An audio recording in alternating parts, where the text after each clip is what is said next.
வந்திருக்கின்ற பத்திரிகை ஆசிரியர் அனைவருக்கும் தமிழர் தேசிய முன்னணியின் சார்பில் முதல்கண் வணக்கத்தையும் நன்றியும் தெரிவித்துக் கொள்கிறோம்.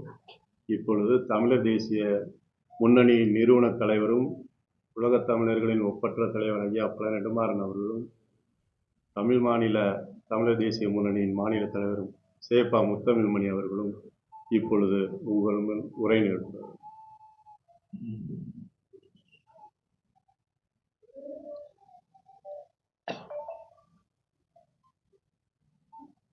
இந்தியாவில் 5 மாநில தேர்தல்கள் அறிவிக்கப்பட்டு சில தேர்தல்கள் முடிந்திருக்கின்றன.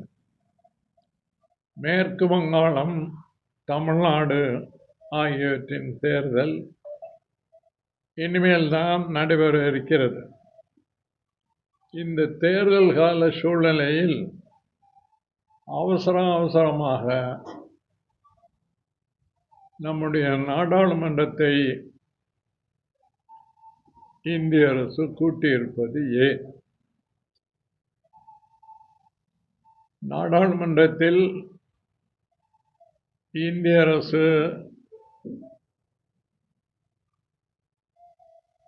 தேர்தல் தொகுதிகளை மறுவரையறை செய்யும் சட்டம் கொண்டு வரப்போவதாக சொல்கிறார்கள். அந்த சட்டம் 2 அவைகளிலும், நாடாளுமன்றத்திலும் நாடாளுமன்ற மேலவையிலும் நிறைவேற வேண்டுமானால் 3/2 பங்கு பெரும்பான்மை வேண்டும். ஆக அனைத்து நாடாளுமன்ற உறுப்பினர்களும் அங்கே இருந்து தீர வேண்டிய அவசியம் இருக்கிறது. தேர்தல் காலத்தில் இந்த அவசர கூட்டத்தை ஏன் நடத்துகிறது? இப்போது தொகுதிகளை மறுவரையறை செய்ய வேண்டும் என்பதற்கான என்ன அவசியம் ஏற்பட்டிருக்கிறது? எதுவும் இல்லை. ஆனால் அவர்கள் நம்முடைய தமிழகத்தில் புதுச்சேரி உள்பட 40 நாடாளுமன்ற உறுப்பினர்கள், மேற்கு வங்காளத்தில் 69 நாடாளுமன்ற உறுப்பினர்கள் இருக்கிறார்கள். இவர்களெல்லாம் தேர்தல் வேலைகளை விட்டுவிட்டு வராத நேரத்தில் நாம் நினைத்தபடி எதை வேண்டுமானாலும் செய்து கொள்ளலாம் என்று நினைத்து இந்திய அரசு இதை செய்கிறது. இதை நான் வன்மையாக கண்டிக்கிறேன். தொகுதி வரையறை செய்வதற்கு அவர்கள் எவ்வாறு திட்டமிட்டிருக்கிறார்கள் என்று சொன்னால், மொத்தமுள்ள 543 தொகுதிகளை 812 தொகுதிகளுக்கு மேலாக நிர்ணயிக்கிறார்கள். மக்கள் தொகை வடக்கே அதிகமாயிருக்கிறது. தென் மாநிலங்கள் மத்திய அரசு நிர்ணயித்தபடி அவர்கள் இங்கே அந்த திட்டங்களை, அதாவது குழந்தைகளை பெறுவதை குறைத்து கொள்ள வேண்டும் என்று மத்திய அரசு கொண்டு வந்த திட்டத்தை ஏற்று உண்மையாக தென் மாநிலங்கள் தமிழ்நாடு உள்பட செயல்படுத்தியதன் விளைவாக நம்முடைய மக்கள் தொகை பெருக்கம் ஒரு அளவோடு நிற்கிறது. ஆனால் வட இந்தியாவில் அந்த திட்டத்தை கொஞ்சமும் மதிக்காமல் அவர்கள் செயல்பட்டதின் விளைவாக அங்கு எண்ணிக்கை பல மடங்கு உயர்ந்திருக்கிறது. எடுத்துக்காட்டாக உத்தரப்பிரதேசத்தில் தற்போது 80 நாடாளுமன்ற உறுப்பினர்கள். இவர்கள் திட்டமிட்டபடி இன்னும் 40 நாடாளுமன்ற உறுப்பினர்கள் அங்கே சேர்க்கப்படுவார். சேர்த்தால் 120 பேர் ஆகும். அதே போலவே பீகார், மத்திய பிரதேசம், ராஜஸ்தான், ஹரியானா போன்ற இந்தி பேசுகிற மாநிலங்களில் மக்கள் தொகை பல மடங்கு கூடும். ஆனால் அதனால் அவர்களின் எண்ணிக்கை நாடாளுமன்றத்தில் அதிகமாகும். தென் மாநிலங்களில் இந்த எண்ணிக்கை அவ்வளவு அதிகமாக கூடாது. எனவே நாடாளுமன்றத்தில் தென் மாநிலங்கள் சிறுபான்மையினராக விளங்கும் நிலை ஏற்படும். இதை நான் வன்மையாக கண்டிக்கிறேன். நம்முடைய மாண்புமிகு முதலமைச்சர் ஸ்டாலின் அவர்களும் இதை வன்மையாக எதிர்த்திருக்கிறார். இதை பார்த்து கொண்டு சும்மா இருக்க மாட்டோம் என்று சொல்லியிருக்கிறார். அதை நான் வரவேற்கிறேன்.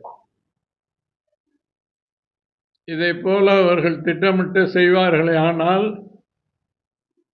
அனைத்து கட்சிகளும் சேர்ந்து தமிழ்நாட்டில் மாபெரும் ஒரு மக்கள் போராட்டத்தை நடத்துவதற்கு தயாராக வேண்டும் என நான் வேண்டிக் கொள்கிறேன். இதில் கட்சி வேறுபாடு பார்க்க வேண்டியதில்லை. ஏனென்றால் ஒட்டுமொத்தமாக தமிழ்நாட்டு மக்களையே இது பாதிக்கும். எதிர்காலத்தில் நம்முடைய குரலுக்கு நாடாளுமன்றத்திலே இடமில்லாமல் போகும், வலு இல்லாமல் போகும்.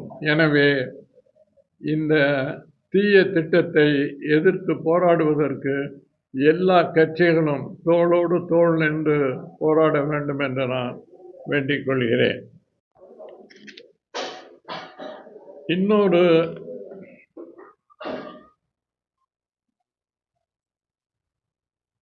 புதிய அமைப்பொன்றினை மத்திய அரசு ஏற்படுத்தியிருக்கிறது. பாரதிய பாஷா சமிதி என்ற பெயரால், அதாவது பாரதிய மொழி குடும்பம் என்ற பெயரால் ஒரு அமைப்பை ஏற்படுத்தியிருக்கிறார்கள்.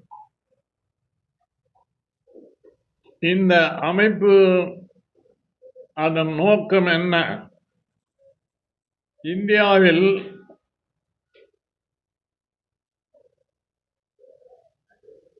இருக்கக்கூடிய எல்லா மொழிகளும், நம்முடைய தமிழ் மொழி உள்பட, சமஸ்கிருதத்திலிருந்து தோன்றியவை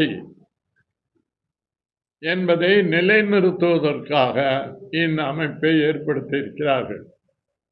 இதற்கு சாமு சாஸ்திரி என்பவரை தலைவராக நியமித்திருக்கிறார்கள்.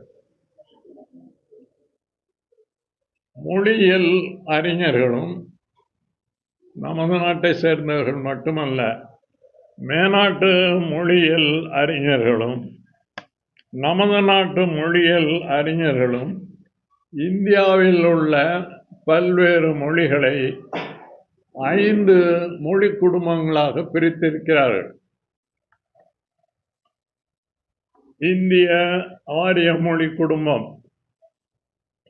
திராவிட மொழிகளின் குடும்பம், முண்டா மொழிகள் அடங்கிய ஆஸ்ட்ரோ ஆசிய மொழி குடும்பம், வடகிழக்கு மாநிலங்களில் உள்ள அசாம், நாகாலாந்து, மிசோராம் இது போன்ற மாநிலங்களின் மொழிகள், சீன திபெத்திய மொழி குடும்பம் என்றும், அந்தமானில் உள்ள ஆதிவாசிகள் பேசுகிற மொழிகள், அதை அந்தமான் மொழி குடும்பம் என்று 5 மொழி குடும்பங்களாக மொழியியல் அகராதிப்படி, மொழியியல் இலக்கணப்படி பிரித்திருக்கிறார்கள். ஆனால் இந்த பாரதிய பாஷா பரிவார் என்ன சொல்லுகிறது என்று சொன்னால், இந்த மொழிகள் அனைத்தும் சமஸ்கிருதத்திலிருந்து தோன்றியவை, சமஸ்கிருதம்தான் இந்த மொழிகள் அத்தனைக்கும் தாய்மொழி, அதிலிருந்து வந்தவை என்று சொல்கிறார். அதாவது சமஸ்கிருத மொழிக்கு எழுதா கிளவி என்று பெயர். அதாவது எழுத்தில்லாத மொழி என்பது அதற்கு பொருள். அவர்கள் எப்போது இந்தியாவுக்கு வந்தார்கள்? சமஸ்கிருதம் பேசுகிறவர்கள் சிந்து நாகரிகம் இயற்கையான காரணங்களினால், வெள்ளப்பெருக்கு, பூகம்பம் போன்ற காரணங்களினால் அழிந்து 1500 ஆண்டுகளுக்கு பின்னர் அவர்கள் இந்தியாவுக்கு வந்தார்கள். அவர்கள் வரும்போது அவர்களுடைய மொழிக்கு பேச்சு மொழியாக இருந்ததே தவிர அதற்கு எழுத்து கிடையாது.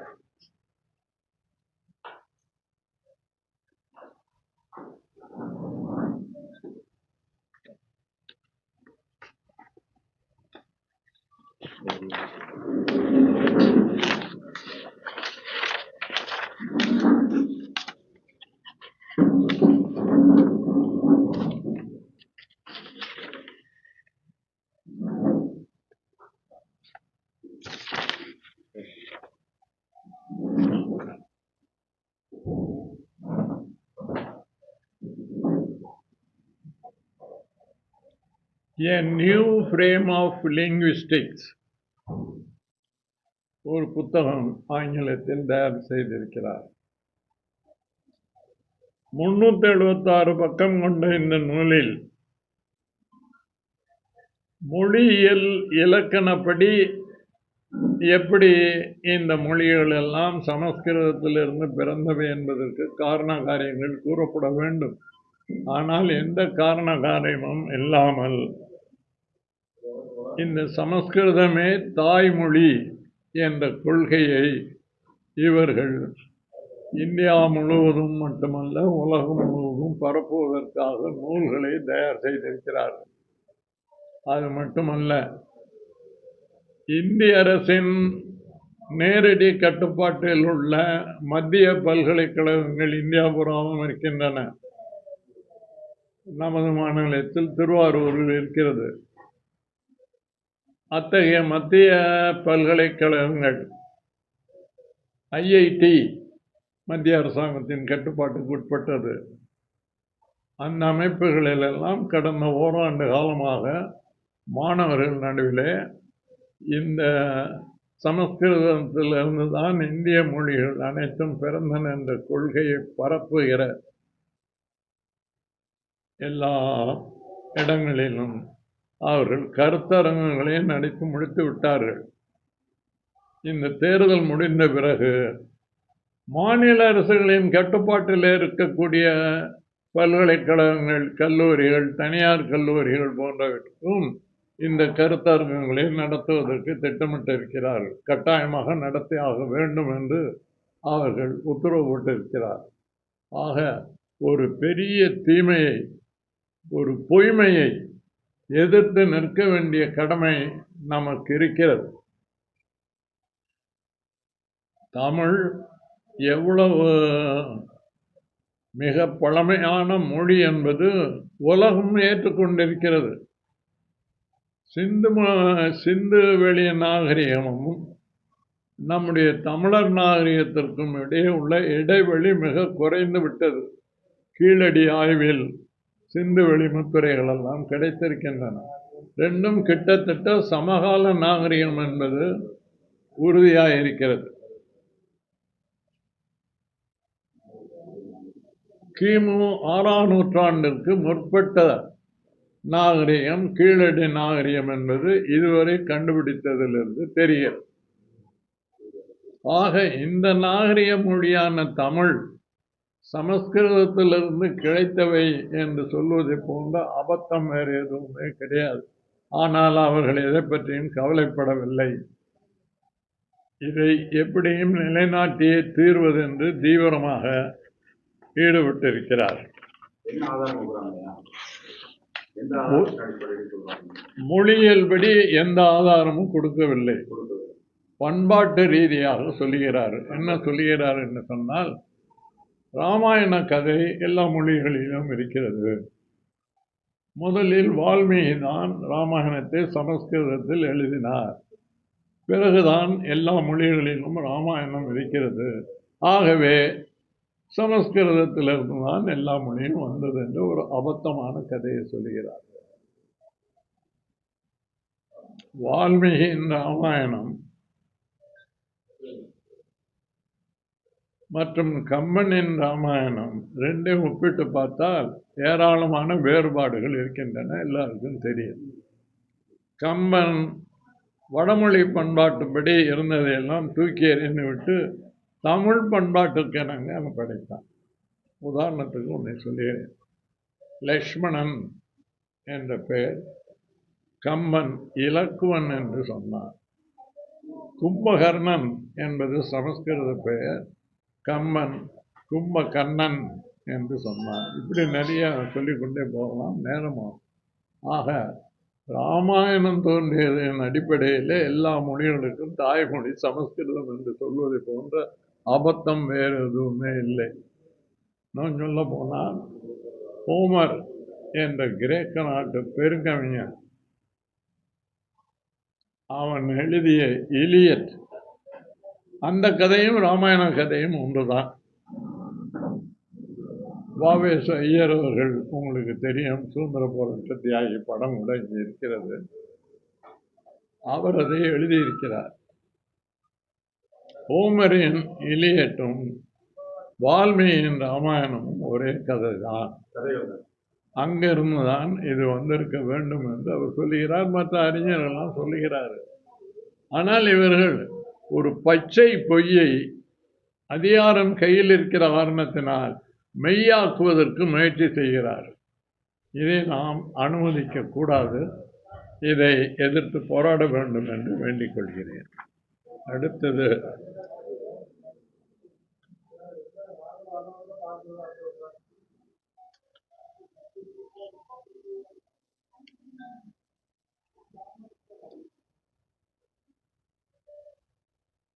பாஜகவின் அடிப்படை கொள்கை என்ன?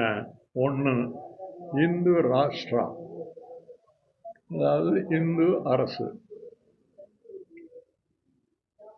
2, கலாச்சார அடித்தளமாக வேத பார்ப்பனியம். 3, அகண்ட பாரதம். அகண்ட பாரதம் என்று சொன்னால் ஆப்கானிஸ்தான், பர்மா, நேபாளம், இலங்கை எல்லாம் சேர்த்து ஒரு அகண்ட பாரதத்தை அமைக்க வேண்டும். ஒரே நாடு, ஒரே ஆட்சி. அதாவது அவர்கள் மொழி வழியாக மாநிலங்கள் பிரிக்கப்பட்ட போது அதை RSS கடுமையாக எதிர்த்தது. மொழி வழியாக மாநிலங்களை பிரிக்கக்கூடாது, ஒரே அரசாங்கம்தான், மத்திய அரசு மட்டுமே இருக்க வேண்டும். இந்தியா முழுமையும் மாநில எல்லைகளை எல்லாம் அழித்துவிட்டு 5 மாவட்டம் 6 மாவட்டங்களை சேர்த்து ஒரு பகுதியாக ஜனபாதம் என்ற பெயரில் பிரிக்க வேண்டும். இந்தியா பூராவும் 100 ஜனபாதங்கள் இருக்க வேண்டும். ஒரே ஆட்சி, மாநில அரசு கிடையாது, மாநில சட்டமன்றம் கிடையாது, மாநிலமே கிடையாது. ஆக அவர்கள் திட்டம் அகண்ட பாரதம். சமூக நீதியை அவர்கள் எதிர்க்கிறார், கடுமையாக எதிர்க்கிறார்.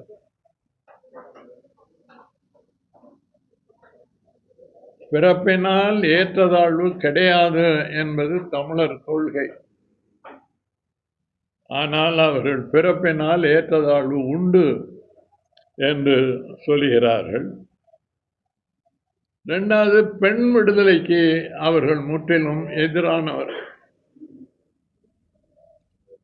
வேதங்களின்படி, வேத சாஸ்திரங்களின்படி பெண்களுக்கு மோட்சம் கிடையாது. அடுத்த பிறவியோ அதுக்கு அடுத்த பிறவியிலையோ ஆணாக பிறந்தால்தான் மோட்சம் என்பது அவர்கள் சாஸ்திர விதி. பெண் விடுதலையை எதிர்ப்பவர்கள். மத சார்பின்மை என்று சொல்வதற்கு எதிரானவர்கள். மத சார்பின்மை கிடையாது. எல்லா மதமும் பொதுவானவை என்று சொல்லக்கூடாது. மத சார்பின்மை தவறு. சாதி நிலைக்கு ஆதரவு.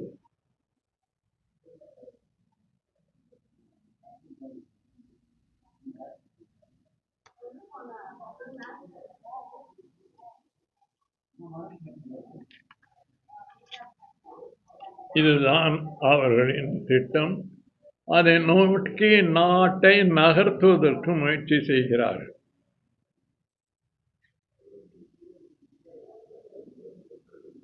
மொழிவழி தேசியத்தை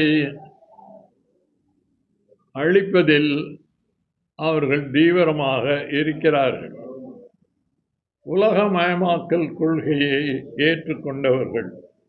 இதன் விளைவாக நேரு அவர்கள், ஜவஹர்லால் நேரு அவர்கள் காலத்தில், இந்திரா காந்தி காலத்தில் பெரும் பெரும் தொழில்களை எல்லாம் தேசியமயமாக்கி அதை மக்கள் சொத்தாக மாற்றினார்கள். இன்சூரன்ஸ், வங்கிகள், ரயில்வே, இப்படி எல்லாமே தேசியமயமாக்கப்பட்டது. இவர்கள் உலகமயமாக்கல் கொள்கைக்கு பிறகு அவர்கள் அரசு நிறுவனங்களை எல்லாம் தனியார் மயமாக்கி கொண்டிருக்கிறார். சோசியலிசத்திற்கு எதிரானவர்கள். பிற்பட்ட ஒடுக்கப்பட்ட மக்களுக்கு இடஒதுக்கீடு அளிக்கப்பட வேண்டும் என்று கூறிய மண்டல் ஆணையத்தின் பரிந்துரைகளை ஓரளவுக்கு, அதுவும் 27% மட்டும் பிபி சிங் பிரதமராக இருந்தபோது உத்தரவு பிறப்பித்தார். அதை இவர்கள் ஏற்கவில்லை, மாற்றுவதற்கு முயற்சி செய்கிறார்கள்.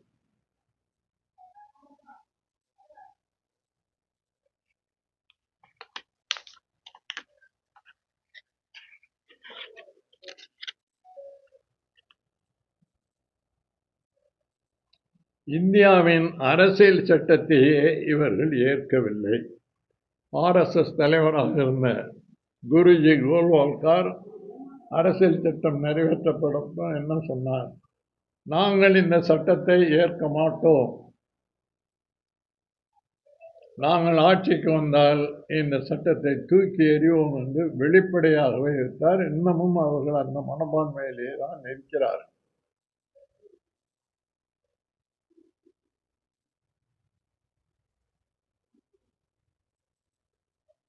மாநில அரசின் அதிகாரங்கள் இப்போதைய அரசியல் சட்டப்படி அளிக்கப்பட்ட அதிகாரம் கல்வித்துறையில் மாநில அரசு கையில் இருந்தது, அதை பறித்து விட்டார்.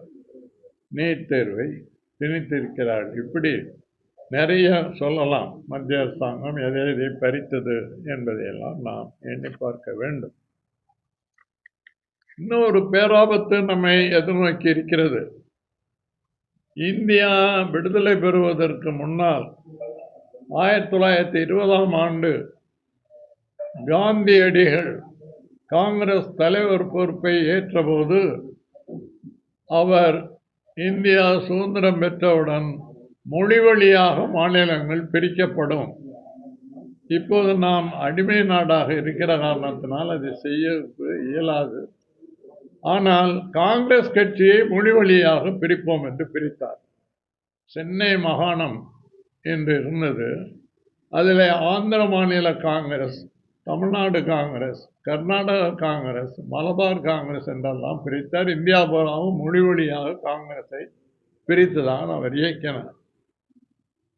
ஆனால் இந்தியா சுதந்திரம் பெற்ற பிற்பாடு நம்முடைய பெருந்தலைவர்களுக்கு இந்தியா பாகிஸ்தான் பிரிவினையினாலே ஏற்பட்ட குழப்பங்கள் தீரவில்லை. மொழி வழியாக மாநிலங்களை பிரித்தால் இன்னும் பிரச்சனைகள் தோன்றலாம் என்று அதை ஒத்தி போட்டார்கள்.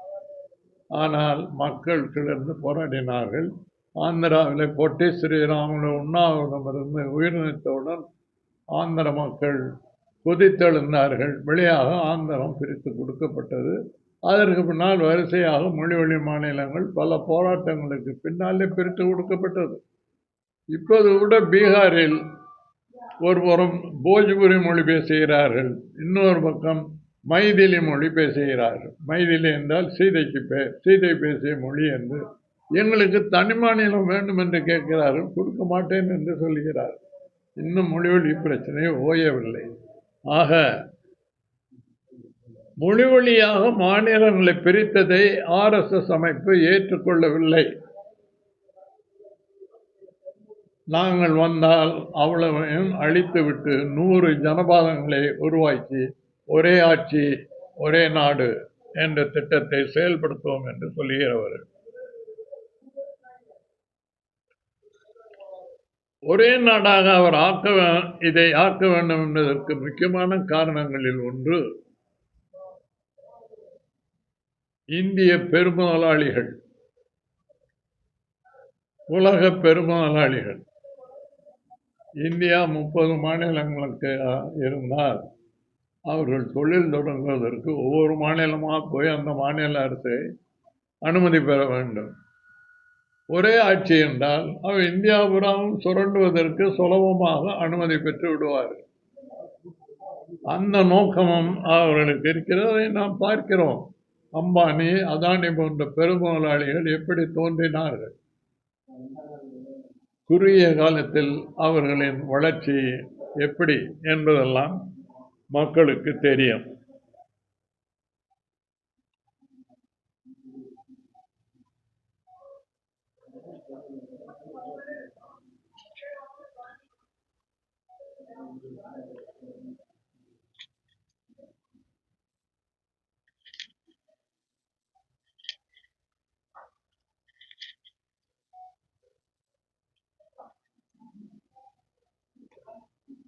இப்போ நாம் எதிர்நோக்கி இருக்கக்கூடிய இந்த தேர்தல்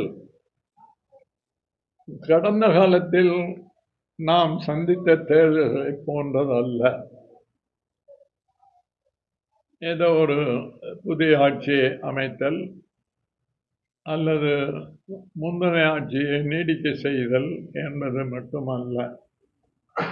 இவ்வளவு அபாயங்களையும் நாம் இந்த தேர்தலில் எதிர்நோக்கி இருக்கிறோம். நாம் ஏற்கனவே சுட்டி காட்டிய இந்த அபாயங்கள் அரசியல் கட்சி உணர்வுகளுக்கு அப்பாற்பட்டவை.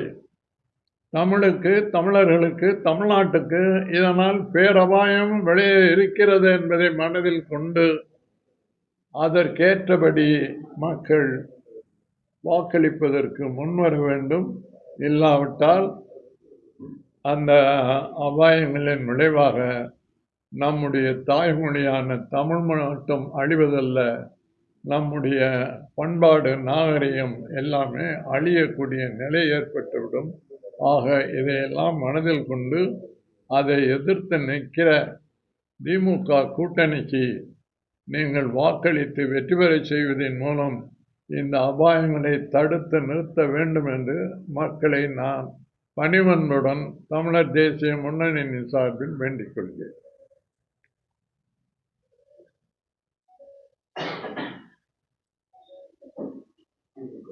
வேற கேட்கணுமா? கேட்கணும். தொடர்ந்து தேர்தல் ஆணையம் அரசியல் மாற்றம் தேர்தல் ஆணையம் தொடர்ந்து அரசியல் மாற்றம் செஞ்சு வராங்க. அதை பற்றி உங்களோட கருத்து? தேர்தல் ஆணையம் ஆபீசர் ஸ்டாஃப் சேஞ்ச் பண்ணியிருக்காங்க. அதிகாரிகளை வந்து மாற்றம் பண்ணிக்கிட்டே இருக்காங்க. ஆமா, அதாவது உங்களுக்கு தெரியும், மதுரையில் கலெக்டராக இருந்த சேஷன் அவர் இந்தியாவோட தேர்தல் ஆணையாளராக நியமிக்கப்பட்டார், தலைமை தேர்தல் ஆணையாளர். அவர் காலத்தில் அதிகாரிகளை மாற்றுகிற போக்கோ எதுவும் நடக்கவில்லை. அல்லது அதிகாரிகளை மிரட்டி பணிய வைக்கிற அரசியல்வாதிகளையும் அவர் ஒடுக்கினார்.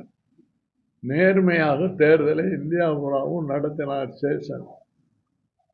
1952ஆம் ஆண்டிலிருந்து 5 ஆண்டுகளுக்கு ஒரு முறை நாம் தேர்தலை சந்தித்து வருகிறோம். எந்த தேர்தலிலும் இல்லாத அளவுக்கு ஆணையாளர் நியமிக்கிறதிலேயே ஒரு மோசடி நடந்தது. தேர்தல் ஆணையாளர்கள் 3 பேர் நியமிக்க வேண்டும். தலைமை ஆணையாளர், 2 துணை ஆணையாளர்கள், 3 பேர். யார் நியமிப்பது என்பதை அரசியல் சட்ட ரீதியாக முடிவு செய்திருக்கிறார். ஒன்று நாட்டின் தலைமை அமைச்சர், 2வது உச்ச நீதிமன்றத்தின் தலைமை நீதிபதி, 3வதாக ஒரு அதிகாரி போடுவார்கள். இப்போது அவசரமாக தேர்தல் அறிவிப்புக்கு முன்னால் இதை மாற்றி தலைமை நீதிபதியை அதிலிருந்து நீக்கிவிட்டு உள்துறை அமைச்சரை போட்டுக்கொண்டார். ஆக 3 பேரும் இவர்கள் நியமித்தவர்கள் தான். அப்புறம் எப்படி தேர்தல் எப்படி ஒழுங்காக நடக்கும், நேர்மையாக நடக்கும்? என்ன வேண்டுமானாலும் செய்வதற்கு அவர்கள் தயாராக இருக்கிறார்கள். மேற்கு வங்காளத்தில் பாருங்கள் என்ன நடக்கிறது. தினமும் மிரட்டல், அதிகாரிகளுக்கு மிரட்டல், அமைச்சர்களுக்கு மிரட்டல், மக்களுக்கு மிரட்டல். வாக்காளர் பட்டியலிலிருந்து 65 லட்சம் பேரை நீக்கி இருக்கிறார்கள் மேற்கு வங்காளத்தில். சுப்ரீம் கோர்ட்டில் அதை கண்டித்திருக்கிறார்கள். இது மோசமான முறை என்று எதையுமே இவர்கள் கவனத்தில் எடுத்துக்கொள்ள மறுக்கிறார்கள். முறைகேடான முறைகளில் தேர்தலை நடத்துகிறார்கள். அந்த மறுவரையறை பெண்களுக்கான இடஒதுக்கீடுக்காக தான் நாங்கள் செய்கிறோம் அப்படின்னு பிஜேபி சார்பாக சொல்றாங்க. பெண்களுக்கான இடஒதுக்கீடு வேற யார் சொன்னாலும் நம்பலாம். இவங்க பெண்களுக்கு மோட்சமே கிடையாதுன்னு சொல்றவன் இடஒதுக்கீடு மட்டும் கொடுப்பானா என்ன? அது அல்ல நோக்கம். அவர்களின் நோக்கம் என்பது நான் சொன்னதுதான், எண்ணிக்கையை கூட்டுவது. 800க்கு மேற்பட்ட நாடாளுமன்ற உறுப்பினர்கள் உட்காருவதற்கான புதிய நாடாளுமன்றம் கட்டிய போதே சந்தேகம் வந்தது. அப்போதே நான் அறிக்கை கொடுத்திருக்கிறேன். 543 பேர் இருக்கிற நாடாளுமன்றத்திற்கு 800க்கு மேற்பட்டவர்கள் உட்காருவதற்கான புதிய நாடாளுமன்றம் கட்ட வேண்டிய தேவை என்ன என்று நான் கேட்டேன். இப்போது அது அம்பலமாகிவிட்டது.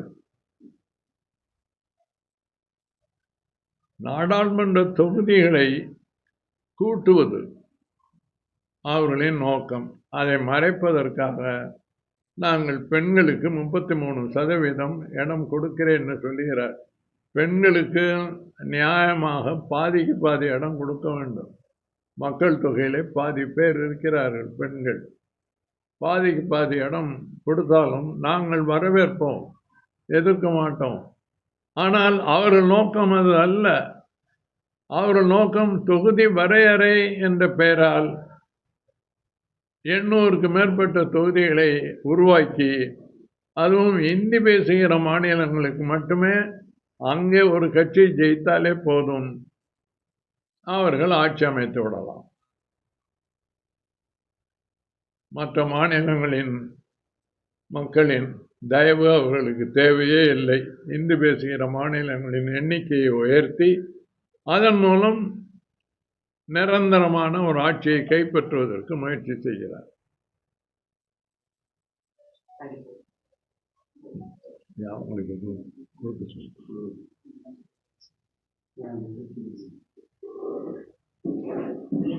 அதிபர் கனவு மெய்க்குமா சார்? சீமானின் அதிபர் கனவு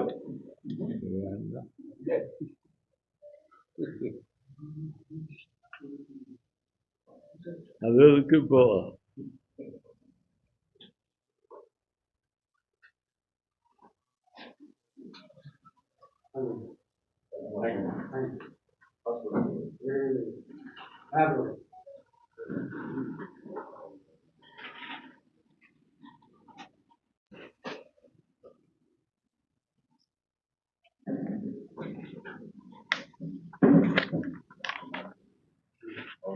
எப்படி இருக்கு ட்ரெண்ட்?